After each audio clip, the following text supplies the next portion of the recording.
Alright, this material kit we have here is for making an iris flower hairpin. The materials we'll be using include the main hairpin body. Just trim a tiny bit.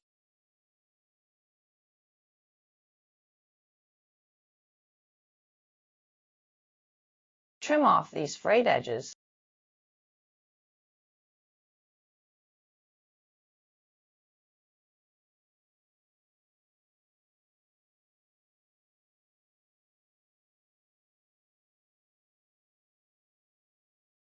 Here's the gorgeous iris hairpin.